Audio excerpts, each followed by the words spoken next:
എല്ലാ ദിവസവും ഉടമ്പടി എടുക്കാൻ പുതുക്കാനും ഇവിടെ അവസരമുണ്ട്. എല്ലാ ദിവസവും ഉണ്ട്. രാവിലെ 7:30 കുർബാന, ചില സമയത്ത് 8 മണിയാകും. പക്ഷേ അതിൻ്റെ ടൈം 7:30 മണിക്കാണ്. രാവിലെ എത്തിക്കഴിയണ 5 മണിക്ക് 5:05 എത്താൻ ആൾക്കാരുണ്ട്. 6:30 നമ്പർ കൊടുക്കും. എന്താ നമ്പർ കൊടുക്കണം? ആദ്യം വന്നവർക്ക് ആദ്യം നമ്പർ കിട്ടും. 6:30 ഞങ്ങൾ കൗണ്ടറിൽ നമ്പർ കൊടുക്കും. അല്ലെങ്കിൽ അവസാനം 10 മണിക്ക് വന്ന ആൾക്കാർ ആദ്യം കയറിപ്പോവും. ആദ്യം വന്ന ആൾക്കാർ അവിടെ നിൽക്കും. അതുകൊണ്ട് ഞങ്ങൾ നമ്പർ തരാം. നമ്പർ അനുസരിച്ച് മുകളിൽ എടുക്കത്തുള്ളൂ. താഴേക്ക് വരുമ്പോഴേ നമ്പറാണ് എല്ലായിടത്തും ഫോളോ ചെയ്ത് പോകുന്നത്. അപ്പോൾ അതുകൊണ്ട് നിങ്ങളുടെ സൗകര്യം അനുസരിച്ച് വരിക. ആദ്യത്തെ ഒരു ക്ലാസ് രാവിലെ അച്ഛൻ്റെ ക്ലാസ്സാണ്. അത് കുർബാന കഴിയുമ്പോൾ തന്നെ 9 മണിക്ക് ആരംഭിക്കാം. ആ ക്ലാസ് കഴിഞ്ഞാൽ ഉടനെ നിങ്ങളപ്പോൾ തന്നെ ഒരു പിക്കപ്പ് ആവും ശരിക്കും. അതിനുശേഷം നിങ്ങൾക്ക് ഉടമ്പടി എങ്ങനെ ചെയ്യണമെന്ന് പറഞ്ഞുകൊണ്ട് മുകളിൽ ക്ലാസ്സുണ്ട്. ഉടമ്പടി പുതുക്കാനുള്ളവർക്ക് സെക്കൻഡറി 2ാമത്തെ ഫ്ലോറിൽ കൗൺസിലിംഗ് ഉണ്ട്. അതിനുശേഷം ഫസ്റ്റ് ബാച്ച് ചെയ്യുമ്പോൾ പിന്നെ വരുന്നവർക്ക് ക്ലാസ് വൈകുന്നേരം 4 മണിയോടുകൂടി ക്ലോസ് ചെയ്യും. 4 മണി കഴിഞ്ഞാൽ പുതിയ ആൾക്കാർ എടുക്കത്തില്ല. 4 മണി കഴിഞ്ഞാൽ പുതിയ ആൾക്കാർ എടുക്കത്തില്ല. അതുകൊണ്ട് ക്ലോസ് ചെയ്യാൻ. അപ്പോൾ ബാക്കിയുള്ളവരെ ഉടമ്പടി പൂർത്തിയാക്കി പുതുക്കിയിട്ട് 5 മണിക്ക് സ്ഥാപനം ക്ലോസ് ചെയ്യും.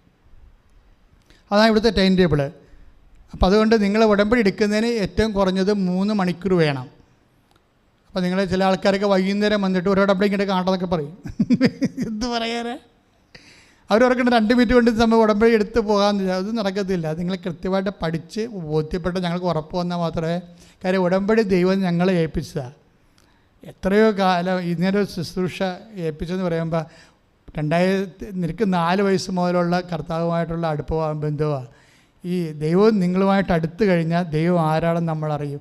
അങ്ങനെ അറിയാൻ വേണ്ടിയും ദൈവത്തിന് വേണ്ടി ജീവിക്കാൻ വേണ്ടി നിങ്ങൾ തീരുമാനിക്കുക. ബാക്കിയുള്ളത് സിമ്പിളാണ് കാര്യങ്ങൾ. ഓക്കെ, ഒരു കാര്യം. 2ാമത്തെ കാര്യം, ഉടമ്പടി പുതുക്കാനും എടുക്കാനുമുള്ള നമ്പർ ഒക്കെ വിളിച്ച് ചോദിക്കണമെന്നുണ്ടെങ്കിൽ ഈ നമ്പറിൽ വിളിച്ചാൽ മതി. 81 38 04 51 92. 2ാമത്തെ നമ്പർ 98 47 48 15 87. ഈ നമ്പറിൽ വിളിച്ചാൽ ഉടമ്പടി എടുക്കാനും പുതുക്കാനുമുള്ള എല്ലാ കാര്യങ്ങളും നിങ്ങൾക്ക് അവർ പറഞ്ഞു തരും. പിന്നെ അച്ഛനെ കാണണമെന്ന് ആഗ്രഹമുള്ളവർ വിളിക്കേണ്ടത് ഈ നമ്പറിലല്ല, അതിന് വേറെ നമ്പറുണ്ട്. ആ നമ്പർ 9447285400. ഇതാണ് അച്ഛനെ കാണാൻ നമ്പർ. കാര്യം ഞാൻ ചിലപ്പോൾ ഒരാഴ്ച 3 ദിവസം കൂടെ ഉണ്ടാകത്തുള്ളൂ. കാരണം വേറെ സീരിയസ് ആയിട്ടുള്ള ശുശ്രൂഷകൾ വരുമ്പോഴും ഉത്തരവാദിത്തം വരുമ്പോഴും ചിലപ്പോൾ മരിപ്പ് വേണമെങ്കിൽ വരും, ചിലപ്പോൾ സഹപ്രവർത്തകരുടെ കല്യാണം വരും, ചിലപ്പോൾ അടിയന്തരം വരും, ചിലപ്പോൾ അങ്ങനെയൊക്കെ ചിലപ്പോൾ പെട്ടെന്ന് പോകും, ചിലപ്പോൾ കോടതി കേസ് വരും. സാമൂഹ്യ പ്രവർത്തനം ഉള്ളതുകൊണ്ട് കേസുണ്ട്, 3 കേസുണ്ട്. അപ്പോൾ ആ കേസ് വരുമ്പോൾ അതിന് പോകും. അപ്പം അങ്ങനെയുള്ള സമയത്തൊക്കെ പോകുന്ന കാരണം നിങ്ങളിവിടെ രോഗികളെയും കൊണ്ടുവരുമ്പോൾ അച്ഛനില്ല എന്നുണ്ടെങ്കിൽ എനിക്കും പ്രയാസമാണ്, നിങ്ങൾക്കും പ്രയാസമാണ്. അതുകൊണ്ട് അച്ഛനില്ലേ ഉണ്ടോ എന്നറിയാൻ വേണ്ടിയാണ് ആദ്യം ഈ സബിത എന്ന് പറയുന്ന ആൾക്കാരുടെ തന്നെ എൻ്റെ സ്വന്തം നമ്പറാണത്. പക്ഷേ ഇരിക്കണത് ഇവിടുത്തെ കമ്മ്യൂണിക്കേഷൻ സെക്രട്ടറിക്കല്ല ഇരിക്കണത്. അവിടെ അവർ 9447285400. ഇതാണ് നമ്പർ. ഈ നമ്പർ വിളിച്ച് ചോദിക്കണം. കിട്ടാൻ വലിയ പാടാണ്. കാര്യം ആൾക്കാർ ഇങ്ങനെ വിളിച്ചുകൊണ്ടിരിക്കുകയാണ്. അപ്പോൾ നിങ്ങൾക്ക് ഇത് എന്ത് വിളിയെന്ന് ചോദിക്കും. പക്ഷേ ഒരു അരമണിക്കൂറൊക്കെ കഴിയുമ്പോൾ കിട്ടും. മറ്റാളെ ഓരോരുത്തർ ഇങ്ങനെ വിളിച്ചുകൊണ്ട് ഇരിക്കണമല്ല. അപ്പോൾ അതുകൊണ്ട് പ്രാർത്ഥിച്ച് വിളിച്ചിട്ട് കാര്യം പറയും. അപ്പോൾ കാര്യം പറയുമ്പോൾ രോഗികൾക്കാണിത് പറയണത്. പിന്നെ നീലക്കാർഡും വെള്ളക്കാർഡും ഉള്ളവരെ അച്ഛൻ കാണും. നീലക്കാർഡ് എന്ന് പറയുന്നത് എന്താണ്? ഉടമ്പടി 1 കൊല്ലം പുതുക്കിയവർ. വെള്ളക്കാർഡ് എന്ന് പറയുന്നത് ഉടമ്പടി 2 കൊല്ലം പുതുക്കിയ ആൾക്കാർക്കൊക്കെ പച്ചക്കാർഡ് മാറും, വെള്ളക്കാർഡ് നീലക്കാർഡും വരും. അപ്പോൾ അവർക്ക് 90 ദിവസം കൂടുമ്പോൾ ഈ ചീട്ട് ഓഫീസിൽ കാണിച്ച അച്ഛനെ കാണാനുള്ള ഫ്രീ പാസ് തരും. പക്ഷേ ആവശ്യം ഉണ്ടാകണം, അത്യാവശ്യം ഉണ്ടാകണം. കാര്യം നിങ്ങളുടെ കാര്യങ്ങളെല്ലാം അവർ കേട്ടിട്ട് നിങ്ങൾ അത്യാവശ്യമാണോ ചുമ്മാ കാണാൻ വേണ്ടിയാണോ എന്നൊക്കെ നോക്കിയിട്ട് അതിനേക്കാൾ ആശുപത്രി നിൽക്കുന്ന ആൾക്കാർക്കാണ് ആദ്യം കൊടുക്കത്തുള്ളൂ.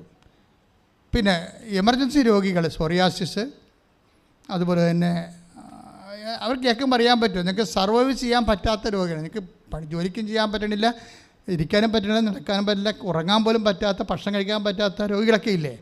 അത് ആ രോഗികളെ കൃത്യമായിട്ട് കറക്റ്റായിട്ട് അവർക്ക് തോന്നിയ ചിലത് ഉടമ്പടി തൈലം നന്നായിട്ട് ചെയ്ത് അച്ഛനെ കാണാൻ നിർബന്ധമില്ല. ഉടമ്പടി തൈലം, ഉടമ്പടി ഉടുപ്പ് അതൊക്കെ എല്ലാം കൃത്യമായിട്ട് പാലിച്ചു കഴിഞ്ഞാൽ അത് സൗഖ്യപ്പെട്ട് വരും. അപ്പോൾ അതുകൊണ്ട് അതിൻ്റെ അപ്പുറത്തുള്ള ചില വിഷയങ്ങൾ ഡിസ്കസ് ചെയ്യാനുണ്ടാവും. കൺഫ്യൂഷൻ വന്നിട്ട് ഡിസ്കസ് ചെയ്യാൻ. ഇപ്പോൾ അയാൾ പറഞ്ഞില്ല മാൾട്ടയിൽ പോകാൻ പറ്റത്തില്ലെന്നൊക്കെ പറഞ്ഞില്ല, ആ കാശ് പോയതിനെ എടുക്കും. അപ്പം അങ്ങനെയുള്ള ഇഷ്യൂ ഉണ്ടാകുമ്പോൾ കാണാതിരിക്കാൻ പറ്റാത്തൊരവസ്ഥ വരുമ്പോൾ ഉടമ്പടി അവിടെ സീനിയോറിറ്റി വേണം. അതിൻ്റെ അകത്ത് ഉടമ്പടി നിങ്ങളുടെ വിഷയം സീരിയസ് ആയാൽ മാത്രം പോരാ, നിങ്ങളുടെ ഉടമ്പടിയും സീരിയസ് ആയിരിക്കണം. ഉടമ്പടിയിൽ എല്ലാ പേപ്പറും ഉണ്ടോ, എല്ലാ സമയത്തും പുതുക്കിയതാണോ, പുതുക്കാത്ത ഗ്യാപ്പുണ്ടോ, ഗ്യാപ്പുണ്ടെങ്കിൽ ഇപ്പോൾ കാര്യം വരുമ്പോൾ നിങ്ങൾ ഉടമ്പടി ഉഴപ്പ് ജീവിക്കുക, എന്നിട്ട് വിഷയം വരുമ്പോൾ അതും പൊക്കിക്കൊണ്ട് വന്നാലൊന്നും ചീട്ട് കിട്ടത്തില്ല. നിങ്ങൾ ആദ്യം ചെയ്യേണ്ടത് ഉടമ്പടി എപ്പോഴും പുതുക്കി പക്കായിട്ട് നിർത്തണം. എപ്പോഴും ഉടമ്പടി പക്ക ഉടമ്പടി ആയിരിക്കണം. അതിൻ്റെ പ്രേക്ഷിത പ്രവർത്തനവും അതിൽ ചിലർക്ക് ആരംഭശൂരത്വം ആദ്യത്തെ 2 മാസം ഭയങ്കരമായിട്ട് ഇടിവെട്ട് പ്രവർത്തനമൊക്കെ ചെയ്യും. അത് കഴിഞ്ഞപ്പോൾ ആപ്പാടെ പഴയനേക്കാൾ ഗതികേടായിട്ട് ജീവിച്ചിട്ട് ഇഷ്യൂ ഉണ്ടാകുമ്പോൾ അതും കൊണ്ട് വരും. ജപ്തി നടപടിയോ വല്ലവരും ഉണ്ടാകുമ്പോൾ ഇതും കൊണ്ട് വരും. ഞാൻ 2 പുതുക്കിയതാണ് അതിനെ കൂനെന്നൊക്കെ പറയും. അപ്പോൾ പേപ്പറെല്ലാം ഞങ്ങൾക്കെല്ലാം രേഖകളാണ്. ഇവിടുന്ന് അല്പം ഒരു മൂവ്മെൻറ്റ് നടത്തിയ അപ്പം തന്നെ എൻ്റെ പേപ്പറോ സീലോ ഒപ്പോ എല്ലാം ഉണ്ടാവും. ഉടമ്പടി തൈലം മേടിച്ചാൽ പോലും ഒപ്പുണ്ടാവും. അന്ന് ഒപ്പിടും ആ ഡേറ്റ് ഇട്ട്. കാര്യം ഉടമ്പടി തൈലം പിന്നെ ആൾക്കാർ എല്ലാ ദിവസവും എല്ലാ ആഴ്ചയിലും വന്ന് മേടിക്കാതിരിക്കാൻ വേണ്ടിയാണ്. ഒരു തുള്ളിയല്ലേ ഉപയോഗിക്കാൻ പാടുള്ളൂ, ആവശ്യമില്ലാതെ ഒത്തിരി ഉപയോഗിക്കേണ്ട കാര്യമില്ലത്. അപ്പം അതുകൊണ്ട് എല്ലാം നിങ്ങൾ പക്കായായിട്ട് പോകണമെന്നാണ് അച്ഛൻ്റെ അഭിപ്രായം. കാര്യം ഉടമ്പടി ഉഴപ്പിയ ആത്മീയ കാര്യങ്ങൾക്ക് ഉടമ്പടി ദൈവത്തോട് ചെയ്ത വാഗ്ദാനം പാലിച്ചില്ല എന്നുള്ള രീതി വരുമ്പോൾ മെസ്സേജിന് ഇൻറ്റിമസി പോയി കഴിഞ്ഞാൽ പിന്നെ ആ ഒരു ബന്ധം പോയാൽ മെസ്സേജ് ഫ്ലോപ്പാകും. കാര്യം ഒരു മെസ്സേജ് എടുക്കണമെങ്കിൽ 15 മിനിറ്റ് വേണം. ഒരു ദിവസം തന്നെ ഉടമ്പടി 250 പേര് എടുക്കുന്നുണ്ട്. അപ്പോൾ ഒരാൾക്ക് എങ്ങനെ 15 മിനിറ്റ് കൊടുക്കണത്? അപ്പോൾ അയാൾ അത്രയും കണ്ട് അഡമൻ്റായിട്ട് ഉടമ്പടി എന്നും പറഞ്ഞ് ജീവിക്കുന്ന ആളായിരിക്കണം. അപ്പോൾ 15 മിനിറ്റ് കൊടുത്താൽ നമുക്ക് പ്രശ്നമില്ല. അല്ലാത്തവർക്ക് ചിലപ്പോൾ ഒരു ബ്ലെസ്സിങ് മാത്രം മതി പ്രെയർ ചെയ്യാൻ. പക്ഷേ ഉടമ്പടി ആ ബ്ലെസ്സിങ് കിട്ടണമെങ്കിൽ പോലും ഉടമ്പടി കറക്റ്റായിരിക്കണം. അല്ലാതെ ആൾക്കാരൊന്നും ഞാൻ ബ്ലെസ് ചെയ്യത്തില്ല. കാര്യം ഇത് അടിമപ്പാടല്ല. കാണുന്നവർക്കെല്ലാം ബ്ലെസ് ചെയ്യണം അടിമപ്പാടല്ല. ഇത് ഉടമ്പടി അനുസരിച്ച് ഉടമ്പടി ധ്യാനകേന്ദ്രമാണ്. അപ്പോൾ ഇത് സംസാരിക്കണമെങ്കിൽ പോലും ഉടമ്പടി അനുസരിച്ച് സംസാരിക്കത്തുള്ളൂ. ഞങ്ങൾ ചോദിക്കണത് ഇതാണ്, ഉടമ്പടി എടുത്തതാണ്. 2ാമത്തെ ചോദ്യം ഉടമ്പടി പുതുക്കിയാണ്. 3ാമത്തെ ചോദ്യം സാക്ഷ്യം പറഞ്ഞതാണ്. ചില ആൾക്കാർ ഉടമ്പടി നീലയായിരിക്കും, പക്ഷേ സാക്ഷ്യം പറഞ്ഞു കാണാൻ പറ്റത്തില്ല. കാരണം സാക്ഷ്യം ഉണ്ടാകാതിരിക്കേണ്ട കാര്യമില്ല. സാക്ഷ്യം ഉണ്ടാകാതിരിക്കുന്ന കാര്യം ഒരു ഉഴപ്പിട്ട് തന്നെയാണ്, ഒരു സംശയമില്ല. കാര്യം ഉടമ്പടി ചുമ്മാ എടുത്താൽ സെക്കൻഡുകൾക്കുള്ളിലല്ലേ ആൾക്കാർക്ക് അനുഭവം കിട്ടണത്. അപ്പോൾ ഇവർക്ക് മാത്രം എന്താ? അപ്പോൾ ഇവർ പത്രം മേടിച്ച് ഇവിടെ വന്ന് ഒരു പരിധി വരെ വന്ന് അങ്ങനെ പുതുക്കിക്കൊണ്ടിരിക്കണം എന്നല്ലാതെ ഇവർ സാക്ഷ്യവും ചെയ്തിട്ടില്ല. അവർക്ക് സാക്ഷ്യം ഇല്ല. അപ്പോൾ സാക്ഷ്യം പ്രധാനപ്പെട്ട വിഷയമാണ്. സാക്ഷ്യത്തിന് വേണ്ടി ഒരു കൗണ്ടറുണ്ട്, അവിടെ ആളുണ്ടാകും. നിങ്ങൾ സാക്ഷ്യം എഴുതി കാണിക്കണം. എഴുതി കഴിഞ്ഞാൽ ചിലപ്പോൾ പറയിപ്പിക്കാൻ ചിലപ്പോൾ അനുവദിക്കത്തില്ല, പക്ഷേ ഒപ്പിട്ട് തരും. അത് നിങ്ങളുടെ പൗച്ചിൽ വെക്കണം. ഒപ്പിട്ട് തരണമെങ്കിൽ പറയിപ്പിക്കുന്ന സാക്ഷ്യമാണെങ്കിൽ പറയിപ്പിക്കും. കാര്യം ഒരു A ഗ്രേഡ് കിട്ടാതെ പറയിപ്പിക്കത്തില്ല. ഉടമ്പടി കണ്ടൻ്റ് കൊണ്ടാണ് ആ സാക്ഷ്യത്തിൽ. വല്ലതും വന്നതൊക്കെ പറഞ്ഞാൽ അങ്ങനെയുള്ള ഒരു അവസ്ഥയല്ല. അങ്ങനെ എന്തും പറയണ ഒരു സാക്ഷ്യമുള്ള സ്ഥലമല്ല. വളരെ ചുരുക്കം സാക്ഷ്യമേ പറയിപ്പിക്കത്തുള്ളൂ. അതായത് A ഗ്രേഡ് A1 ഗ്രേഡ് ഉണ്ടാകണം. കാര്യം കണ്ടൻറ്റ് സമയബന്ധിതമായിരിക്കണം. പിന്നെ മേജർ സബ്ജക്റ്റ് ഹെവി ഡ്യൂട്ടി ആയിരിക്കണം. ദൈവ ഇടപെടലുണ്ടാകണം. അതൊക്കെയാണ് ഉടമ്പടി സാക്ഷ്യത്തിൻ്റെ അതിൻ്റെ ഒരു ഫീച്ചർ. അതാണ്. അല്ലാതെ നമ്മൾ സാധാരണ പനി മാറി അതങ്ങനെ കോവിഡ് മാറി എന്നൊക്കെ പറഞ്ഞു വന്നാലൊന്നും അതെടുക്കത്തില്ല. അപ്പം അത് തന്നെയല്ല, മരുന്ന് കൊണ്ട് ചെയ്ത കാര്യം മരുന്നിൻ്റെ അംശം ഉണ്ടെങ്കിൽ എടുക്കത്തില്ല. കാര്യം അത് മരുന്ന് കൊണ്ടാണല്ലോ. നിങ്ങൾ ആശുപത്രി കിടന്നതാണെന്ന് പറഞ്ഞാൽ പോലും അത് യൂട്യൂബിൽ കയറത്തില്ല. എന്താ കാര്യം? ആശുപത്രിയുടെ ഡോക്ടറിൻ്റെ കത്തോലിക്ക സഭയുടെ ഒരു പഠനമെന്ന് പറയുന്നത് ഡോക്ടർ നമ്മളെ ഹീൽ ചെയ്താൽ പോലും ദൈവം ഹീൽ ചെയ്താണെന്നാണ് ഞങ്ങൾ വിശ്വസിക്കുന്നത്. എന്താണ്? ദൈവം ഡോക്ടറിനെ നമ്മളെ ഹീൽ ചെയ്യാൻ വേണ്ടി ദൈവം അങ്ങനെ അറിവ് കൊടുത്തിട്ട് അങ്ങനെ അത് ഉപയോഗിക്കുന്നു. അതാണ് സംഭവം. അപ്പം അതുകൊണ്ട് ആശുപത്രിയിൽ ഹീൽ ചെയ്തത് ആശുപത്രിയാണ് ഹീൽ ചെയ്തിരിക്കുന്നത്. അതിനവിടെ യേശുവിന് പങ്കുണ്ട്. പക്ഷെ അത് ഉടമ്പടിയുടെ മാത്രമല്ലത്. അതുകൊണ്ട് ഉടമ്പടിയുടെ മാത്രമായിട്ടുള്ള കാര്യങ്ങളാണ് ഇവിടെ നമ്മൾ സാക്ഷ്യമായിട്ട് എടുക്കുന്നത്. അപ്പം അതുകൊണ്ട് പ്രത്യേകം ശ്രദ്ധിക്കണം. പക്ഷേ നിങ്ങൾക്ക് ഉടമ്പടിയുടെ മറ്റു കാര്യങ്ങളൊക്കെ ചെറിയ വീട് കിട്ടി അല്ലെങ്കിൽ വിവാഹം നടന്നു എന്നൊക്കെ സംഭവങ്ങൾ ഉണ്ടെങ്കിൽ അവിടെ പറയാം. അത് എഴുതി കൊടുത്താൽ ഒപ്പിട്ട് തരും. അത് നിങ്ങൾക്ക് സൂക്ഷിച്ച് വെക്കാം. അപ്പോൾ സാക്ഷ്യം നിങ്ങൾ പറഞ്ഞതിന് തുല്യമാണ്. പറഞ്ഞില്ലെങ്കിലും കാര്യം പറയാഞ്ഞതിൻ്റെ കാരണം എന്താണ്? അത് A ഗ്രേഡ് അല്ലാത്തത് കൊണ്ടാണ് പറയാതിരുന്നത്. പക്ഷേ നിങ്ങൾക്ക് സാക്ഷ്യം ഉണ്ട്, നിങ്ങൾ പറഞ്ഞ കാര്യം കിട്ടിയിട്ടുണ്ട്. ഇവിടെ പറയാൻ പറ്റുന്ന അത്തരം ഗ്രേഡില്ലെന്ന് മാത്രമേ അതിനുള്ളൂ. അപ്പോൾ അത് പക്ഷേ നിങ്ങൾക്ക് എഴുതി കഴിഞ്ഞാൽ നിങ്ങളത് ഇവിടുന്ന് ഒപ്പിട്ട് തരും. അലക്സാണ്ടർ അച്ഛനോ എഡ്വേർഡോ ആരാണെന്ന് വെച്ചാൽ സാക്ഷ്യം കൈകാര്യം ചെയ്യാൻ ജോമോൾ ഒപ്പിട്ട് തരും. അതിനകത്ത് ഒപ്പിട്ട് കഴിഞ്ഞാൽ 3 പേരുടെ ആണ് അച്ഛൻ അംഗീകരിക്കുന്നത്. അത് ഒപ്പിട്ട് കഴിഞ്ഞാൽ തീർച്ചയായിട്ടും നിങ്ങൾ സാക്ഷ്യം പറഞ്ഞ പോലെ കണക്കാക്കി കഴിഞ്ഞാൽ ഓഫീസിൽ നിങ്ങൾക്ക് തീർച്ചയായിട്ടും നമ്പർ തരും, കാണാനുള്ള നമ്പർ വരും. കാരണം വെച്ച് കഴിഞ്ഞാൽ ഏറ്റവും മുമ്പിൽ സമയം ഉണ്ടാകരുത്. അതാണ് അച്ഛൻ ആൾക്കാർ കാണുന്നത്. ഇപ്പോൾ ജപ്തി നടപടിയൊക്കെ സമയമില്ലല്ലോ. പ്രഗ്നൻ്റ് ആണ്, പക്ഷേ കൊച്ചിന് ഓട്ടിസമാണ്, അത് ഡൗൺ സിൻഡ്രോമാണെന്ന് ഡോക്ടർ പറഞ്ഞു, എടുത്തു കളയാൻ പറഞ്ഞു. മുമ്പിൽ സമയമില്ല. അപ്പോൾ അതെല്ലാം ഡോക്ടർ അപ്പം തന്നെ കാണും, അന്ന് തന്നെ കാണും. ഉടമ്പടി എടുത്തു കഴിഞ്ഞാൽ ഉടനെ കാണും.